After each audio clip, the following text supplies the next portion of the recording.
ನಾನು ಹೇಳ್ತಾ ಇದ್ದೀನಿ, ನೀವೆಲ್ಲ ಹೇಳ್ತಾ ಇದ್ದೀರಿ KPSC ಮಹಾಭ್ರಷ್ಟರು, ಅಲ್ಲಿ ಕೂತಿರೋರು ಮಹಾಭ್ರಷ್ಟರು, ಅವರು ಭಾರಿ ಭ್ರಷ್ಟರು ಅಂತ ಹೇಳ್ತಾ ಇದ್ದೀರಿ.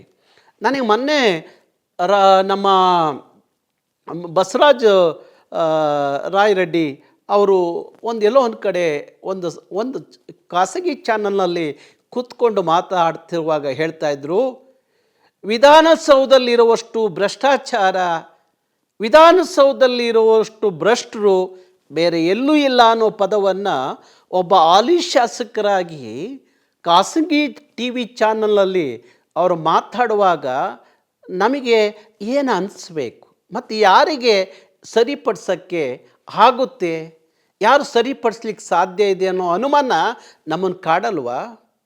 ಹಾಗಾಗಿ ನಾವು ಇಂಥ ತೀರ್ಮಾನಗಳಿಂದ ಜನ ದಂಗೆ ಹೇಳದೆ ಹೋದರೆ ಇಲ್ಲಿ ಸರಿ ಆಗೋದಿಲ್ಲ ಅಂತ ಅನ್ನಿಸ್ತಾ ಇದೆ. ದಂಗೆ ಹೇಳಬೇಕು ಜನ, ನ್ಯಾಯಕ್ಕಾಗಿ, ಅನ್ಯಾಯಕ್ಕಾಗಿ ದಂಗೆ ಹೇಳಿ ಅಂತ ಹೇಳ್ತಾ ಇಲ್ಲ ನಾನು. ನ್ಯಾಯಕ್ಕಾಗಿ ಈ ನಾಡಿನ ಜನ ನಿಜಕ್ಕೂ ದಂಗೆ ಹೇಳಬೇಕು. ಭ್ರಷ್ಟರು ಅಂತ ಹೇಳುವಾಗ ಆ ಭ್ರಷ್ಟರಿಗೆ ಪೊಲೀಸ್ ಸೆಕ್ಯೂರಿಟಿ ಕೊಟ್ಕೊಂಡು ಪೊಲೀಸ್ ಬಂದೋಬಸ್ತಲ್ಲಿ ಇನ್ನೂ ಭ್ರಷ್ಟಾಚಾರ ಮಾಡಲಿ ಅಂತ ಹೇಳಿ ಪೊಲೀಸ್ ಸೆಕ್ಯೂರಿಟಿ ಕೊಟ್ಟು ನೋಡ್ತಾ ಕೂತಿದ್ದೀವಲ್ಲ ನಾವು, ಆ ಭ್ರಷ್ಟರನ್ನ ರಕ್ಷಣೆ ಮಾಡ್ತಾ ಇದ್ದೀವಲ್ಲ ಅನ್ನುವಾಗ ಮತ್ತೆ ಏನು ಮಾಡಲಿಕ್ಕೆ ಹೊರಟಿದ್ದೀರಿ ನೀವೆಲ್ಲ? ಏನು ಮಾಡಲಿಕ್ಕೆ ಹೊರಟಿದ್ದೀರಿ? ಹಾಗಾದರೆ ಎಲ್ಲ ಭ್ರಷ್ಟಾಚಾರಿಗಳಿಗೆಲ್ಲ ಪೊಲೀಸ್ ರಕ್ಷಣೆ ಸಿಗೋದಾದರೆ ನಮ್ಮ ವ್ಯವಸ್ಥೆಯ ಬಗ್ಗೆ ನಮಗೆ ನಂಬಿಕೆ ಹೇಗೆ ಉಳಿಬೇಕು? ಇದು ನಮ್ಮನ್ನು ಕಾಡ್ತಾ ಇರುವಂಥದ್ದು.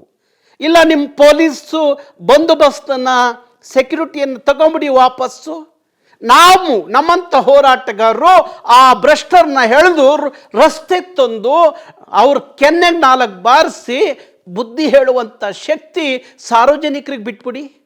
ನಿಮ್ಮ ಕೈಲಿ ಆಗಲ್ಲ ಅನ್ನೋದಾದರೆ, ಹೈಕೋರ್ಟ್ ನ್ಯಾಯಾಧೀಶರು ಹೇಳಿದ್ರಲ್ಲ ಸ್ವಾಮಿ, ಮಹಾಭ್ರಷ್ಟರು ನೀವು ಅಲ್ಲಿ ಕೂತಿದ್ದೀರಿ, ಮಹಾಭ್ರಷ್ಟರು ಕೆಲಸ ಮಾಡ್ತಾಯಿದ್ದೀರಿ, ಕೋಟಿ ಹಣದ ಇದು ನಡೀತಾ ಇದೆ, ಭ್ರಷ್ಟಾಚಾರ ನಡೀತಾ ಇದೆ, ನೀವೇನು ತಿಂತೀರಿ? ನಿಮ್ಮಿಂದ ನ್ಯಾಯ ಸಿಗಲ್ಲ ಈ ದೇಶಕ್ಕೆ. ಹಾಗಾದರೆ ನಾಳೆ ಈ ದೇಶದ ಜನ ದಂಗೆ ಎದ್ರೆ, ಬೀದಿಗಿಳಿದ್ರೆ ಏನು ಮಾಡ್ತೀರಿ? ನಿಮ್ಮನ್ನು ರಕ್ಷಣೆ ಮಾಡೋರು ಅಂತ ಹೇಳಿ ನ್ಯಾಯಾಧೀಶ ಹೇಳ್ತಾ ಇದ್ದಾರೆ ಅನ್ನುವಾಗ ನಮ್ಮ ಶಾಸಕಾಂಗ, ನಮ್ಮ ಸದನ ಸರಿಯಾದ ಕ್ರಮ ತಗೊಳ್ಳದೆ ಹೋದರೆ, ಆ ಮಕ್ಕಳಿಗೆ ಆಗಿರುವ ಅನ್ಯಾಯಕ್ಕೆ ಪರಿಹಾರವನ್ನು ಕೊಡದೆ ಹೋದರೆ ಯಾವ ವಿರೋಧ ಪಕ್ಷ, ಯಾವ ಆಡಳಿತ ಪಕ್ಷ, ಯಾವ ಮುಖ್ಯಮಂತ್ರಿ, ಯಾವ ನಂಬಿಕೆ ಈ ನಾಡಿನ ಜನರಲ್ಲಿ ಉಳಿಲಿಕ್ಕೆ ಸಾಧ್ಯ? ಹಾಗಾಗಿ ಜನ ದಂಗೆ ಹೇಳೋಕ್ಕಿಂತ ಮುಂಚೆ ಈ ಎಲ್ಲವೂ ಸರಿಯಾಗದೆ ಹೋದರೆ ನಾಳೆ ಯಾವ ಜನ ದಂಗೆ ಹೇಳ್ತಾರಲ್ಲ ಅವ್ರ ಬಗ್ಗೆ ಅಷ್ಟೇ ದಂಗೆ ಹೇಳಲ್ಲ, ನಿಮ್ಮ ಬಗ್ಗೆನೂ ದಂಗೆ ಹೇಳ್ತಾರೆ, ನಿಮ್ಗಳ ಬಗ್ಗೆನೂ ದಂಗೆ ಹೇಳ್ತಾರೆ. ಜನ ನಿಮ್ಮನ್ನು ಆಯ್ಕೆ ಮಾಡಿ ವಿಧಾನಸೌಧಕ್ಕೆ, ವಿಧಾನ ಪರಿಷತ್ತಿಗೆ, ಸಂಸದಿಗೆ ಕಳಿಸಿರೋದು ಯಾತಕ್ಕೋಸ್ಕರ?